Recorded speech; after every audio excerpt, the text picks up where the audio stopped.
Good evening. Thank you for joining us on the Amaruri TV show.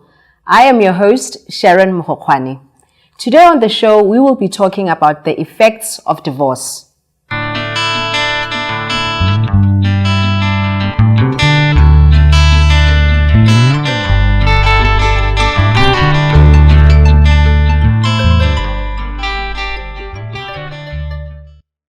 In the beginning, God created man and saw that it was not good for him to be alone. So he created a suitable helper for him to be his companion.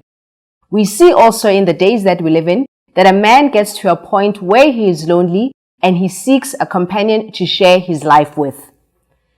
When a relationship begins, joy sets in and the couple usually endeavor to get married. Usually they spend the rest of their lives together, but it is not so for everyone. Differences may arise and people may end up getting divorced. I don't think that it is anyone's goal to get a divorce. Today on the show, we are going to talk about someone who was affected by the divorce of her parents. Here in studio with me today, I have a couple as our guests, and I'm going to ask them to introduce themselves. Good evening. My name is Lorato Mosetli Molelo Atladi. I'm married to Galeboha Molelo Atladi. We have 3 children. I work in the medical field as a physiotherapist. Thank you so much, Lorato, for coming to the show. Thank you. Good evening. I'm Galeboha Molelo Atladi, as already said by my wife. I'm an accountant by profession. Thank you so much, Mr. Molelo Atladi. Thank you for coming to the show and sharing your lives with us. We also have with us our resident pastor and counselor. Welcome, Muruti. Thank you very much. I'm just going to ask you, Lorato, to start the conversation and just tell us about your childhood and your upbringing. I was raised by 2 parents. My parents got married in July 1973, and in October I was born. So as soon as I was born, because my father needed to go to school, I was then sent to the village to go and be raised by my grandmother. So I was in the village until I was ready to now start nursery when I came to Gaborone.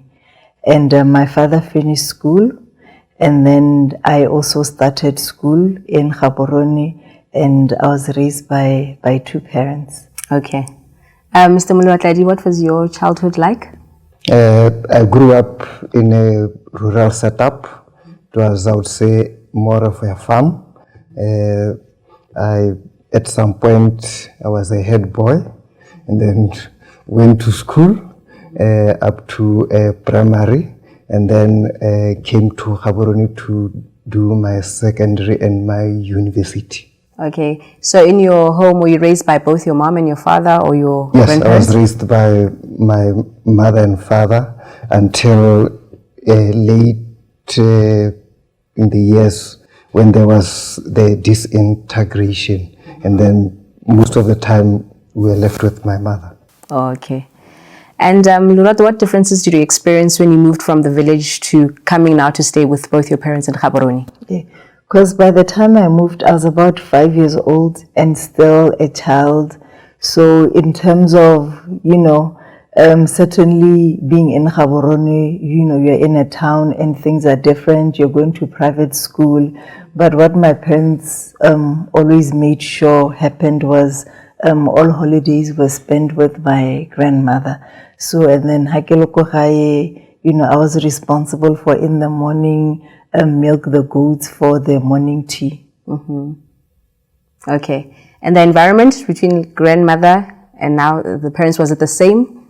Security-wise, comfort-wise?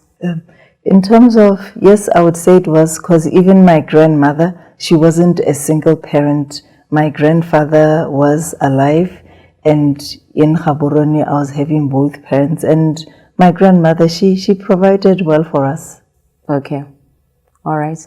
Muruti, maybe looking at both their childhood, how did this shape them, and mold them for adulthood, or just the kind of people that they would become?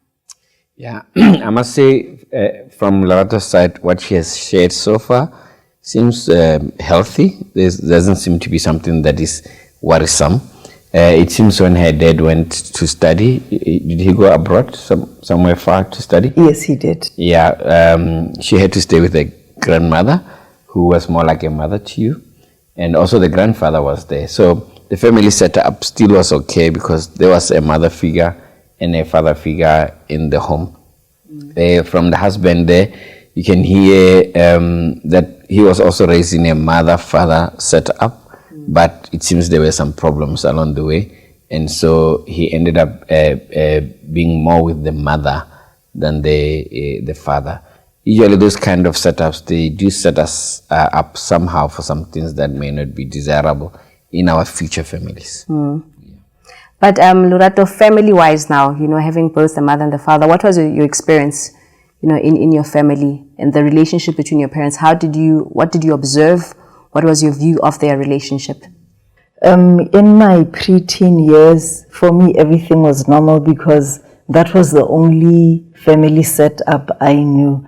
But I remember now, as I was starting to grow older, like I remember in my preteens, that's when I started paying more attention that my father was really there most of the week, and then most weekends he wasn't there. And one of the things I didn't enjoy doing then, and I still don't enjoy doing now, was washing the car. Because usually I'd have to wash his car Friday, and then it would disappear, come back either Sunday or Monday. So that's when I started picking her, maybe things are not quite what a family setup was. And sometimes I realized that the mother is sort of there cushioning the children, whereas my father, he drank quite a bit. He smoked more than quite a bit, and I was raised by both parents, but he wasn't always there. Okay. We're going to pause right there, and after the break, we're going to continue about, you telling us about your teen years and what you observed in your families. Please stay with us. We'll be back after the break.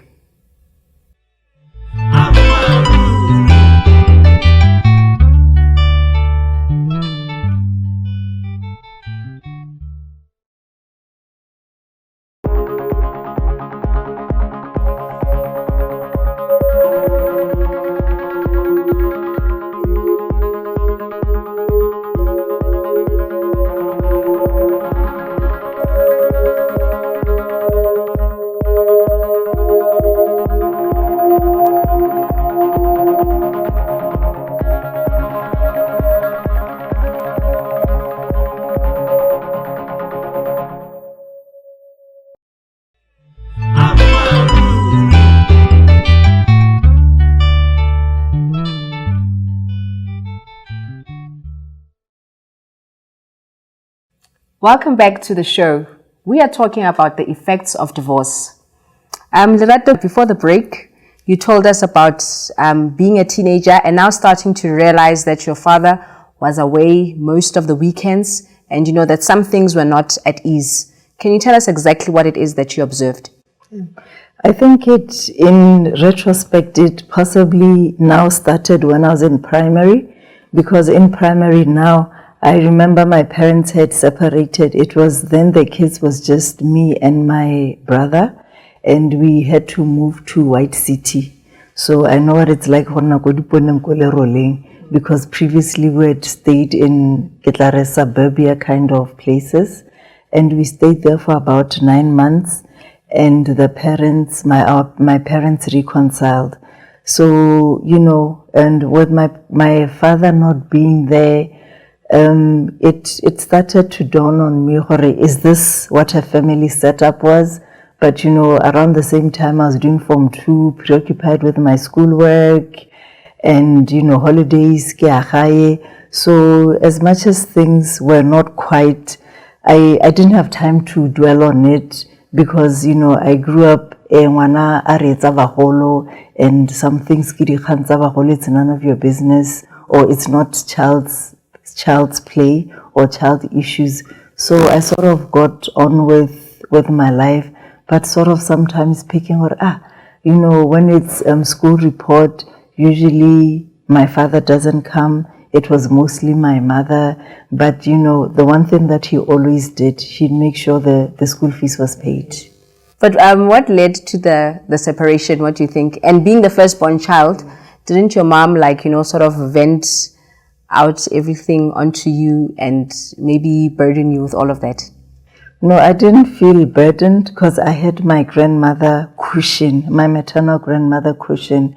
And when you are in your preteens, you have your own issues of self-discovery. So the issues that I was having with my mother were more related to my teens and not so much the relationship between her and my father. Yeah. Because even sort of having issues, my own issues between me and my father, and sort of focus on your schoolwork.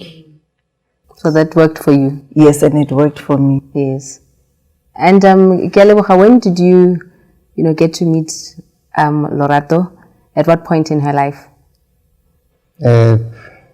We've known each other for a very long time, because we are from to some extent related.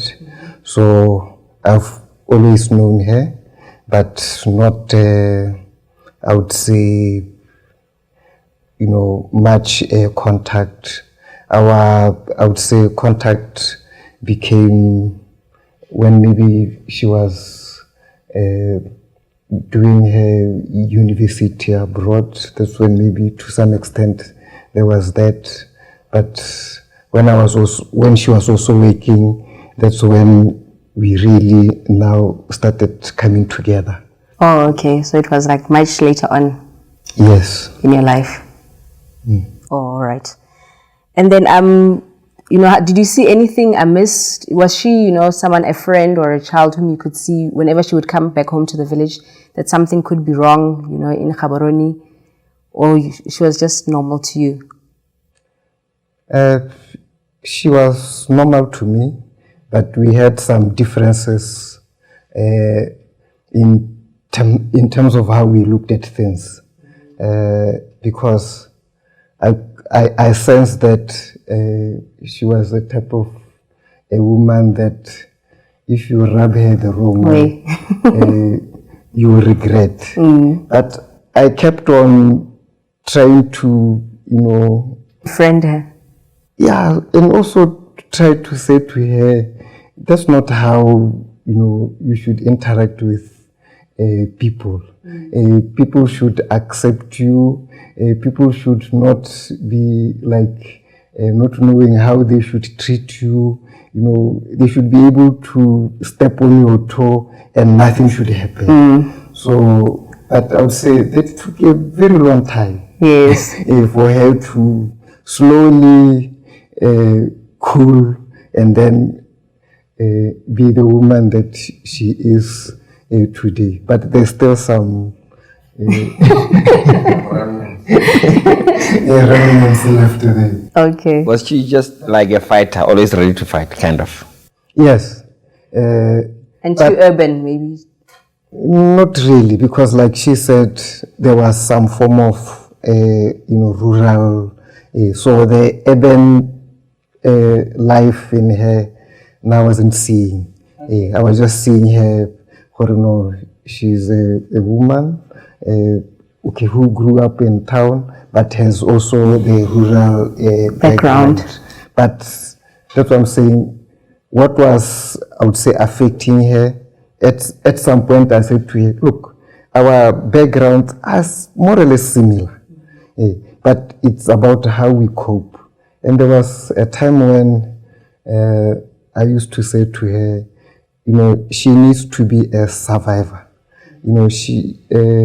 There were some books of Viktor Frankl, she read,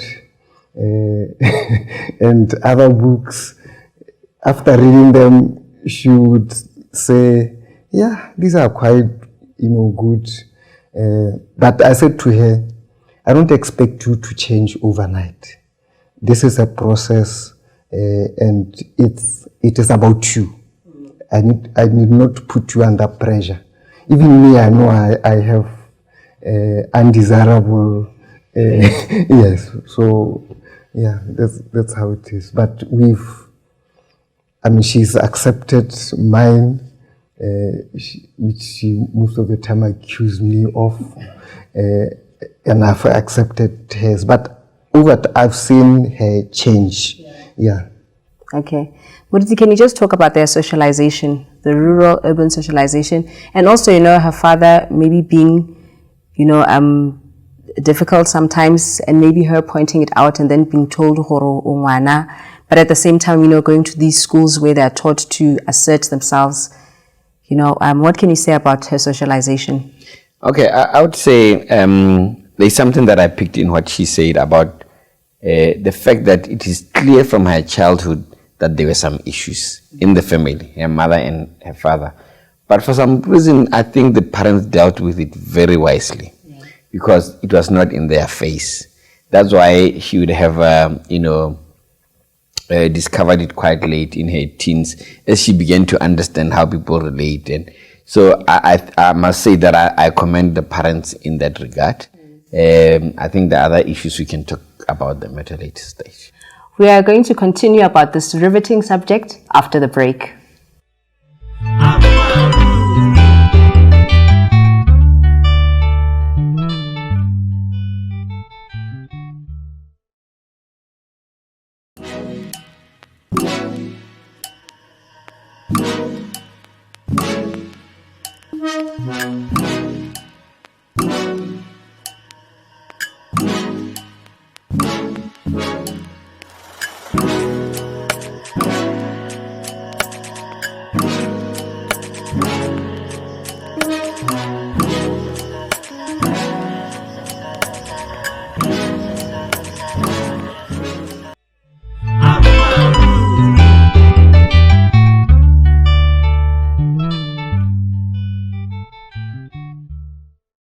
Welcome back to the Amariri TV show, where we are talking about the effects of divorce.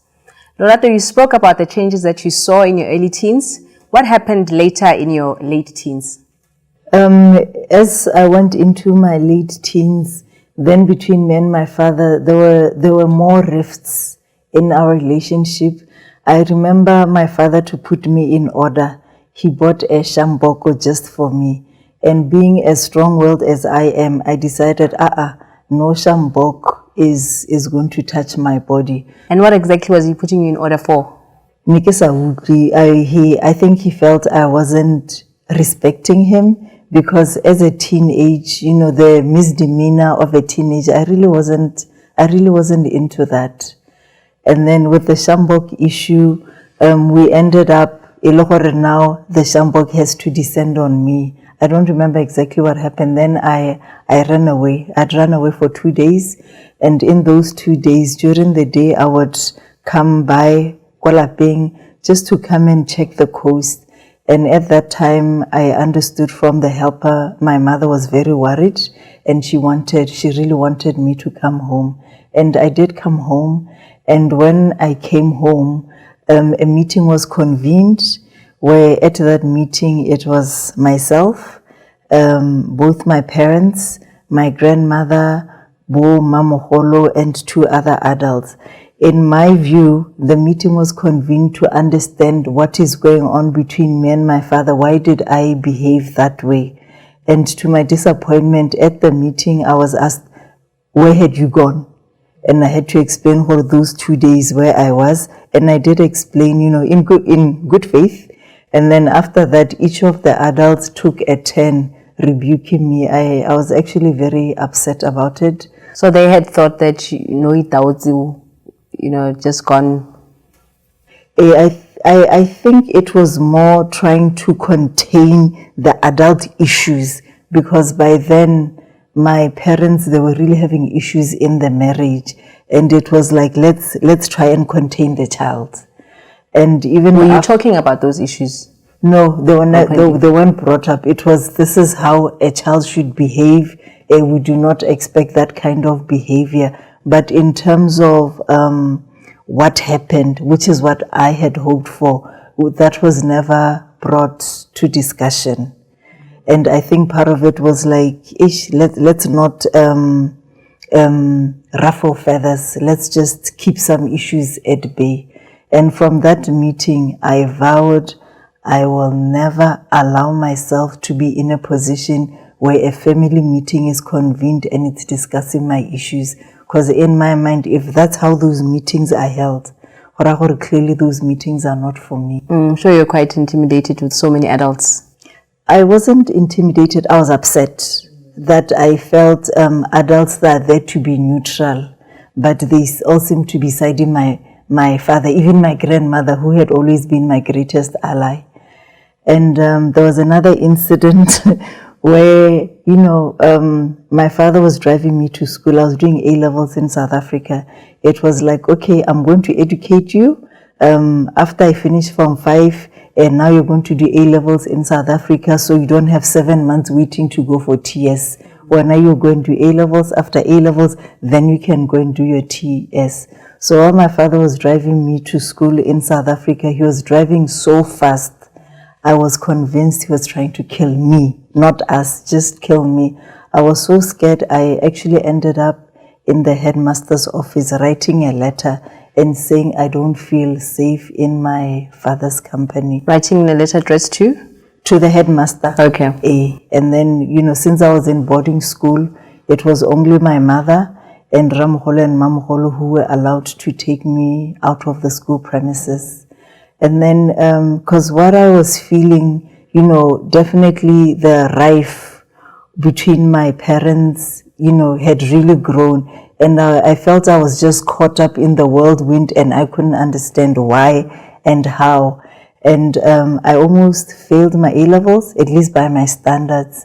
And then when I actually went to tertiary, I then made another decision, I think I'm smart. So I need to now prove myself, and I really excelled. And then I went on with my life, finished, and then now when I got back, I started having fainting spells. Okay. Now maybe, looking at your late teens and what was going on, Muruti, she's talking now about fainting spells. What could have led to that? Yeah, I think just going a little bit back to what she was saying about what was happening in the family with her father. Already you can see there that there are some issues. You see, she says she was convinced the father was trying to kill her by the way he was driving. The question is, was the driving that bad? Or because she already had issues in her mind, she saw it that bad. You see, because the issues of the mind are very interesting. She's convinced that he's trying to kill her, but they're both in the car. So sometimes when there are certain things that are going on, probably subconsciously she had observed something that was unhealthy in the family, whatever it is that the father was doing. There was mistrust that started developing. And I also don't hear clearly what it is that she was actually doing that caused the father to bring the Shambok out, to want to discipline her. And my suspicion from a counseling point of view is probably there was this rebellion that was building up inside of her, because she felt that a father who was supposed to protect the family and protect her was failing her. And so there was it's almost like a volcano that is busy, building up inside and waiting for a time to explode. Yeah. And so when there are things like that happening inside of you, your view of things tends to be distorted.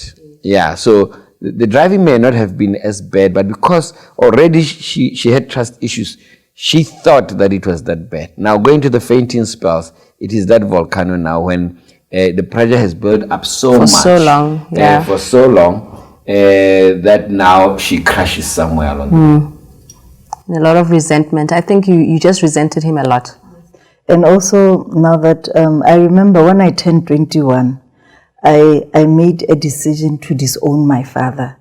And in the process, because, when you are young, you are obedient towards your parents. So when I turned 21, I told my mother that you are no longer going to make me talk to my father.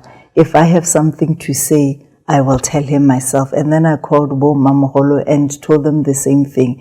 And at that point, I decided I want to have absolutely nothing to have with my father. And that continued for 10 years. And I think it stopped, or at least those emotions sort of softened because of an incident that happened with my brother. We're going to continue hearing about this and where the disowning ended after the break.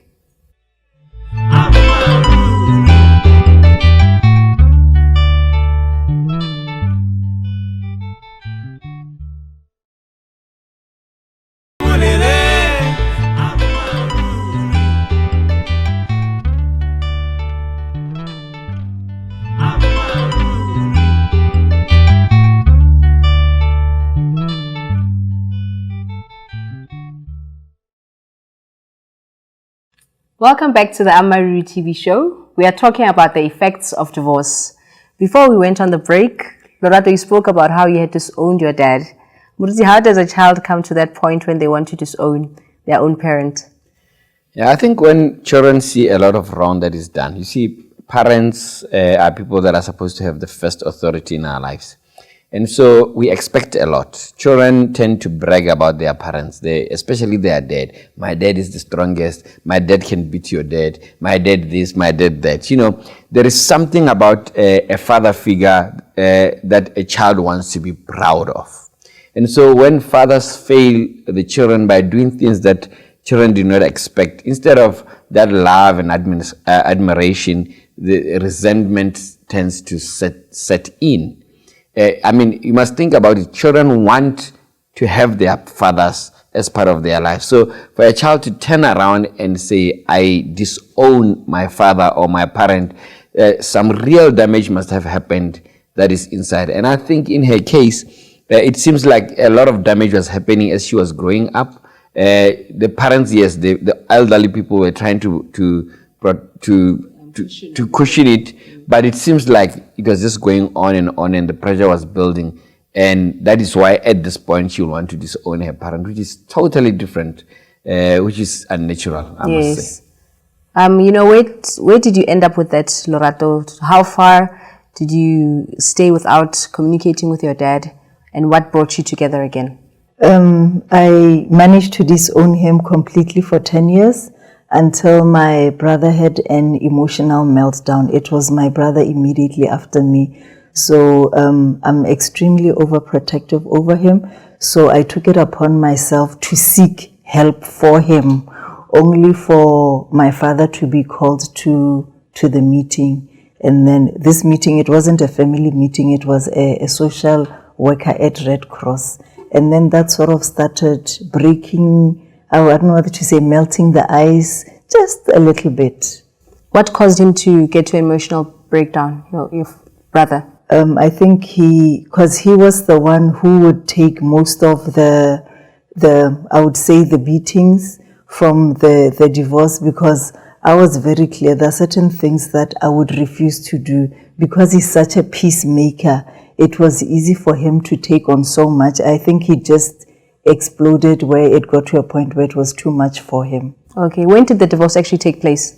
I think my parents divorced when I went for TS. I went for Tiralas Chava in 1993. Mm-hmm. And that's when it actually happened? Oh, okay. And from then on, how did you then move on in life? What happened? Fortunately for me, I went for TS. After TS, then I had that break 7 months where I was getting ready to go to school, and then I went and studied in the US for 6 years. Okay, so it felt like the effects did not really hit you because you were able to sort of escape it at the time of its occurrence. Yes. Okay. In your marriage, Gelebocha, did you see anything in Lorato, that showed that, she was having a negative effect from the divorce? I never related it to the divorce, but she would be like, I would say, have some anger towards me. which I tried to manage, but I think it came to a point whereby, she was able to now say she also needs to manage it. But it was not, I would say, easy for me to really know how to deal with her, because at times I would have to, I would say, try and avoid her to get into that state of anger, so that I'm not in the receiving end. So I would be like a compliant husband. And also I think the other thing is you'd also want things to work, between me and her, things to work, well. And we should be, a good example. And I think where we are, like if I look in retrospect, I'm regarded, I would say, as a role model in many respects, at work, at home, and even her, because whatever she does, especially her work, she does it, I would say, with the full heart, So people, I would say, look up to her. And I normally say, plow back, to people so that they can learn from you. So I think that is what maybe kept us going. And then the effects, we did not feel, that much. Okay. In retrospect now, how would you explain your anger towards him, maybe early in your marriage? Was it misdirected? I think it totally was. It wasn't until recently when I was having a conversation with Moruti, and he said to me, Lorato, the way you keep pushing Kialoboha, do you realize that one day he's just going to say, I have had it, and walk away?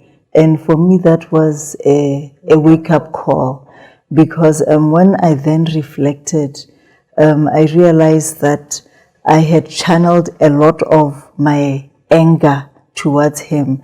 And for example, when he does something that I don't like, I'm quite strong in how I feel. I tell him, don't do that, I don't like it. And usually his response would be, but when you do it, I keep quiet. And I'd say, no, but why should you keep quiet? And then when I reflect and then look at it differently, then it was actually very painful for me to realize that I'd actually pushed him in such a corner that I made him defenseless. And how can I love someone so much and then reduce them to that? And something which he used to say, which now it really embarrasses me. There was a time where he said, I wish I had your skill. And I said, which skill is that? Our skill is our child. And then I was like, so I've actually reduced my husband so much that he wants to have that skill of mine so that he can give it back to me. It was a very painful thing to be aware of. How can I claim so much yet hate the very person I love so much? We'll be back after the break.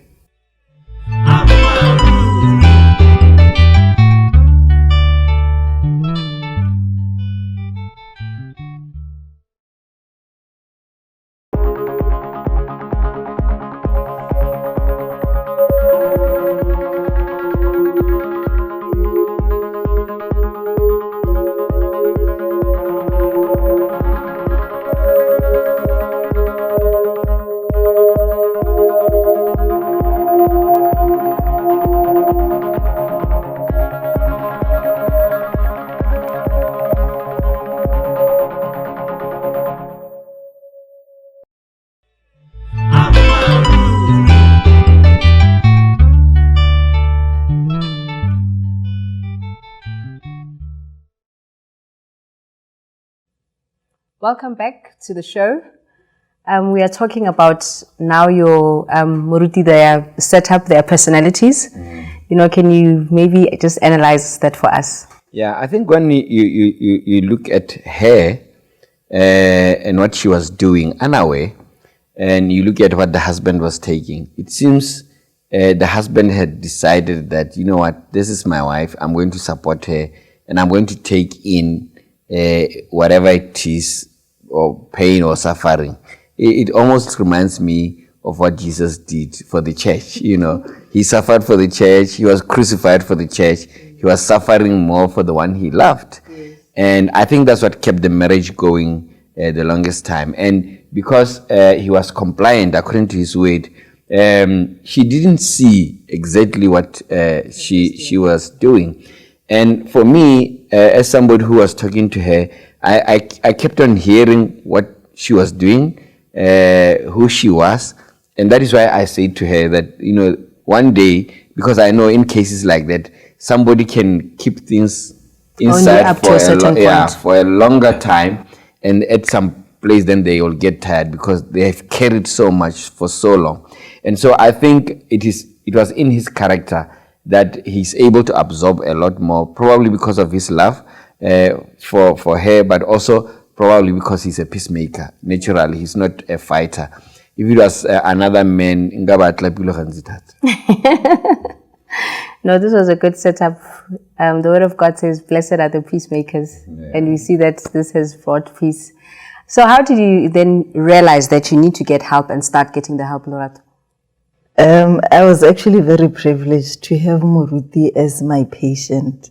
So while I was there treating him, you know, we'd be chatting, and then because I understand the concept of counseling, what it does, because he kept trying to prompt me to go for counseling, and I kept saying, no, you want me to go and relive my old hurts, and then you're going to expose me, I'm going to be vulnerable. Do you know what it's like to be vulnerable? I've been there. I don't want to go there again. So, but, and also at the same time, my father wasn't well. So as he was talking to me, I actually felt myself warming up towards my father, you know, being the way a daughter should be towards his father.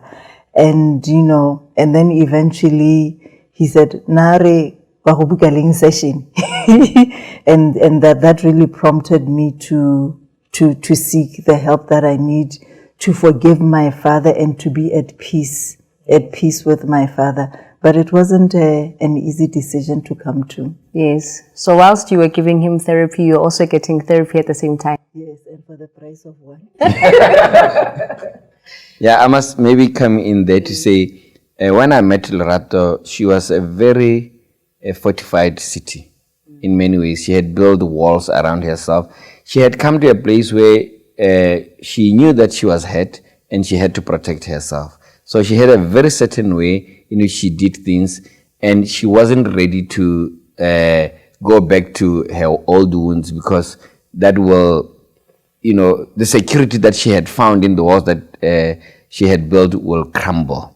So I think by God's grace, slowly but surely, I kept on poking the wall so that she realizes that this wall is actually very dangerous. She wouldn't have seen what she was doing to her husband if the wall remained, because it was her defense mechanism.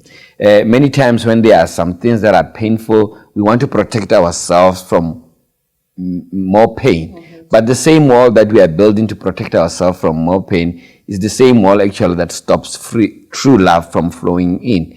And so it is extremely unhealthy. That's why people like that can break down somewhere along their line. Yes, like she spoke of the fainting spells. Yes, yes. Okay. And were you aware, that, you know, your wife has started getting help?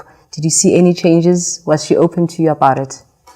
Yes, she was open.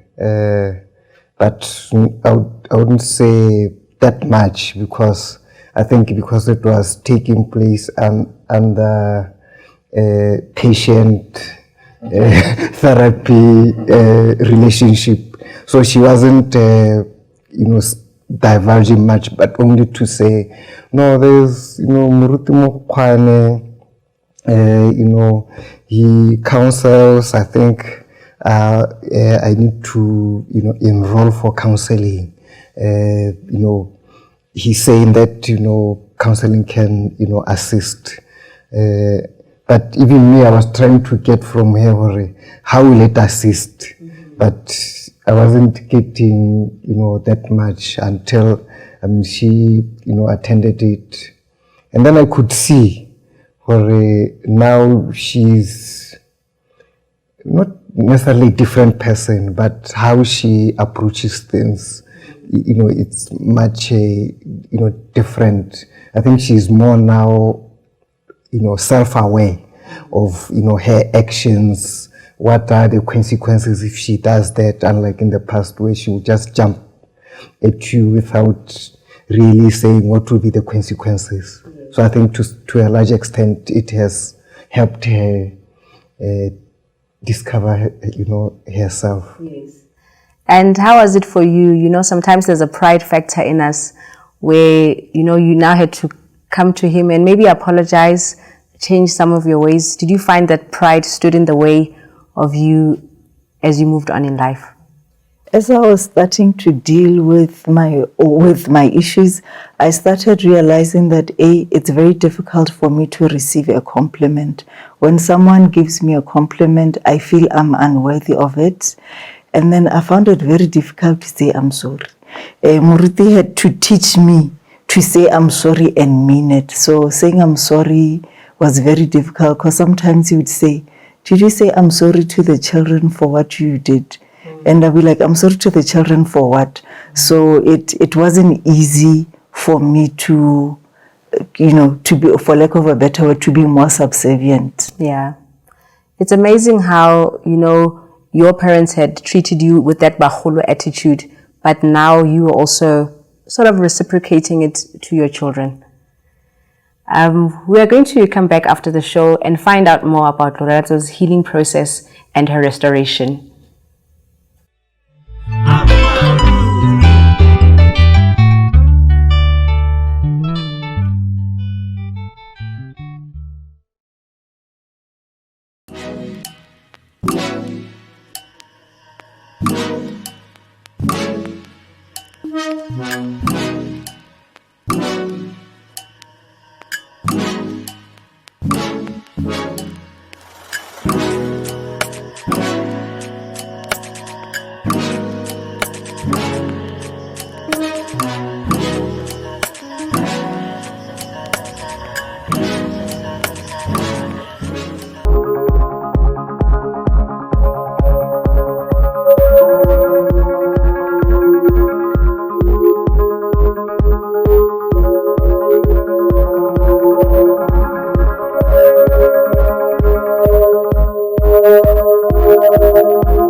Welcome back to the show. We are almost coming to the end of our show, of this episode.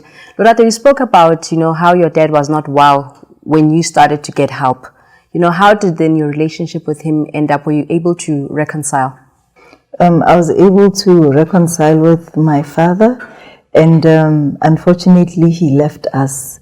But when he left us, I was actually at peace, because there was a time I actually told him, I am your daughter, you are my father. So as your daughter, I'm going to do what a daughter needs to do for her father. Because then even after he died, I acknowledged he had his own issues, he had his life, but that didn't change the fact that he was my father. I was his daughter, and I had certain responsibility towards wrapping up of his estates and of his, his affairs. Yes, especially being the firstborn child. Yes. Yes. So the healing process came just at the right time for you. It couldn't have come at a better time, because I think it brings a lot of joy and peace to know to forgive someone whilst they're still alive, because then there wasn't the what if, maybe if I had. And I've come to appreciate forgiveness. It's a choice, it's a decision, and when you forgive and you completely let go, it does give you peace that surpasses all understanding. Yes. Kelly, what do you say to our viewers, who find themselves maybe in your position, where they have a hurting partner and, the patience that is needed? Yes, I think one has to be patient with the partner. He has to understand what the partner is going through. You need to also try to really put yourself in that person's shoes so that you can understand what they are going through. And all the time try to be, supportive so that your partner can also cope with the situation. And at the end, what we want is for the partner to win, not to lose. Yeah. And how did, your relationship with your father-in-law, did it blossom more, after she had reconciled with him? No, I think for me, the relationship had always been good. Her relationship with the father did not affect your relationship with him. My relationship with her father. So he was a real peacemaker. He was a real peacemaker, yes. Yeah. So her issues didn't become your issues.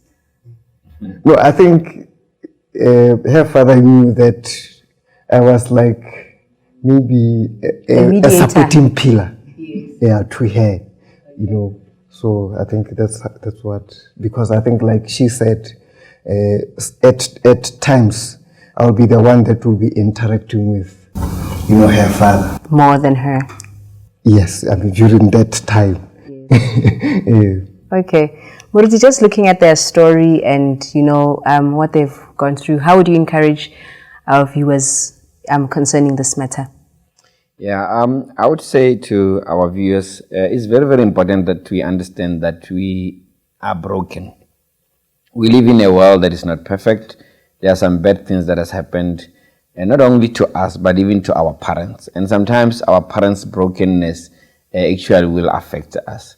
And many a times for us to be able to cope, to understand. Of course, as children, you expect a lot from your parents. You expect them to understand, to have everything perfect. But their brokenness can affect you in a negative way. And if you understand that they are probably also broken, they have issues that they have to deal with, then you can extend compassion towards them. Yes, you may have felt like a victim, but the truth of the matter is that hurt people tend to hurt others. And so the fact that your parent may have hurt you, somebody that you respected, is probably because they were hurt themselves. And so when we understand that, it becomes easier for us to forgive. And when we do forgive, truly, some walls, like in her case, begin to fall. And when those walls begin to fall, the selfishness that we normally have as human beings begin to fall.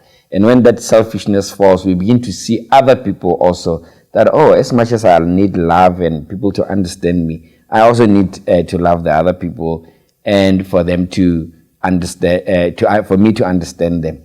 And so I would say, the world is bigger than just ourselves. It cannot be just about me, myself, and I. Sometimes we need to look at the broader picture and say, what may have happened? What could I have done? Of course, family is supposed to give us a sense of belonging, a sense of identity, and a sense of security. So when we don't find that in a family setup where a mother and a father who are supposed to love each other are not able to bring that about, it will affect us. Like in her case, it did affect, the way she viewed things. And so these are some of the things that are very critical. Children tend to blame themselves because some of the fights that the parents will be fighting about will be about children. You didn't do this for the child, or that child did that. Why did you do that for the child? So many times, children tend to blame themselves. Remember I said that children see their parents as heroes. They think they are perfect. And so when there are these disappointments and stuff, they tend to blame themselves and they tend to be really, really broken. In today's talk show, it was very clear from Lerato's case that what happened to her parents carried on into her early stages of life as a young adult, as a teenager, and it carried on into her marriage. And that she had built walls that were so thick, so very hard, even for her to see herself. So children are really, really affected in a big way when parents are not in good terms. And divorce, remember, the Bible says the two shall become one. So when these two who are supposed to be one break apart, you can just imagine when you have super glue that has glued two people together and they break apart. They leave pieces of each other on each other, and it's a painful thing. It breaks you. You have opened yourself to this person. Now they know all of your secrets, and now they are your enemies. It can really be hard. Thank you to our guests and to you, Muruti, as well. You have been watching the Amaruri TV show, where we talked about the effects of divorce. We have realized that it does not only affect the couple, but it also affects the children even more painfully. So may we seek help from the originator of marriage and realize the bond and the covenant of marriage and make sure that we all honor it. You have been watching the Amaruri TV show. Please join us next time. Goodbye.